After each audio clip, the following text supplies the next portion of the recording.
I've caught kingfish off Devonport probably for, the first one was about 15 odd years ago. At the time I was trolling for blackback salmon and just come across a kingfish. At the time, didn't even recognise it as a kingfish, just went in the esky. And later on discovered that it was a kingfish, so that sort of started a bit of an obsession, mainly because growing up as a young tacker, all your fishing magazines and stuff from the mainland, snapper, kingfish was some pretty big ones, very exciting. So I've spent a fair bit of time since then chasing both of those species. But as far as trolling goes, if I rock up to a FAD or anything like a FAD and decide that I'm going to fish it for a kingfish, it'll depend on how many boats are already at the FAD.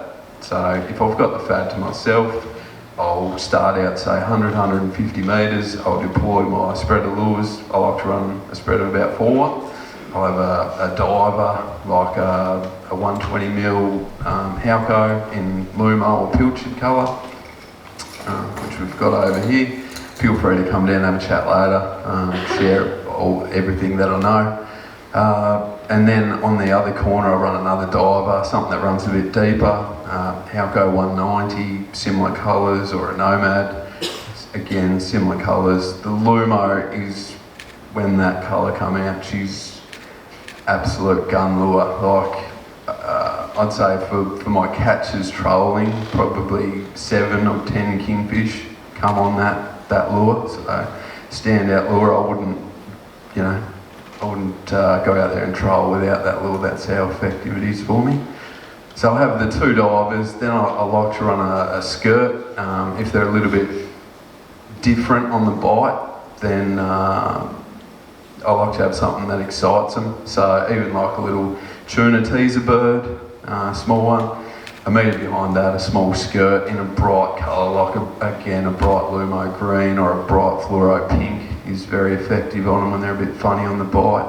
And then right out the back, a faithful lure that if you're not going to catch a kingfish but you do catch one, it's on this lure, a 5 to 7 inch white plastic, pure white, real flicky, heaps of action. Run that back in what you call shotgun position, 50, 60 metres out the back, and that one will catch you a kingfish that won't generally take a lure. Beautiful.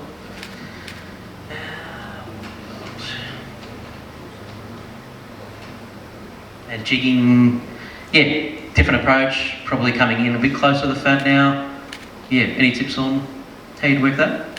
So I tend to get a little bit carried away. I can ramble on about fishing for hours. So start off 100, 150, 100 metres trolling and then sort of work your way in.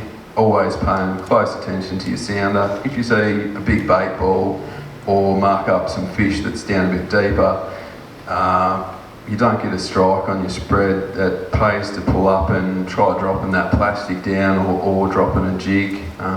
Slow pitch or a very fast sinking jig can get you really good results. Drop it down through them fish. If you don't get obviously a fish on the drop, then a really fast retrieve. I seen a question, I think it was on Facebook today, about can you wind too fast for a kingfish? No. It's impossible. I've not seen a reel that's geared fast enough to get past a kingfish. They love fast moving lures, so much that like when I'm trolling, it's tuna speed and sometimes even a bit quicker. So tuna speed's 5, 6 knots. Sometimes I'll try and do 7, 7.5 knots for kingfish. Gets them excited. So with your jigging, real fast, erratic action in your jig and pauses. Quite often, they'll follow your jig, you give it that pause on that real fast, erratic wind, and then they just grab it on the pause. Beautiful. And then last one is cast and retrieve, and this one you're getting up close to the FAD, probably fishing top water. Any tips, retrieve, lures? So as you move closer to the FAD, you want to, once you're in say 80 metres, 50 metres, you want to be starting to get your lure as close to the FAD as you can, because sometimes they will hang right on it, sometimes they'll be 150, 200 metres off it. So never, if you can not start fishing well off it, because if you just scream into the FAD, you can balk the fish or put them off before you even get there. So as you come to it, like if you've got a couple of people, it's good to work 2 or 3 options, you know. Someone can be casting a diver towards it, someone can be working a plastic, someone can be having a bit of a jig, or you can cast some stick baits or poppers. Again, when the fish aren't in the mood to eat, but you can excite them into eating, a popper really gets them going, especially just, you know, not natural colours, bright pinks, fluoros, you know, lumos, and some ridiculous sizes. Like sometimes, you know, we've had 300, 400 mil kingfish eat lures that are nearly as big as them, so don't be scared of the size of your lure. That sounds good. So just this is a top-down version, looking at a FAD in the middle. We won't spend too much on this, but basically what you're trying to do is work out the direction of the current or the wind. So we've got that right to left on this picture. Like you talked to the start with, Glenn, looking at trolling, it's up the top. Starting out wide, you don't need to be trolling right past that FAD. Start out a couple 100 metres wide, do a couple of circles, and partly, like you're saying, Glenn, it sort of depends on who's out there at the time as well. If you've got it all to yourself, you've got all your options. Just remember you're fishing adequate. Yep. And the other one is that drifting and casting action. So we've got boats on the right setting up a drift and coming past it.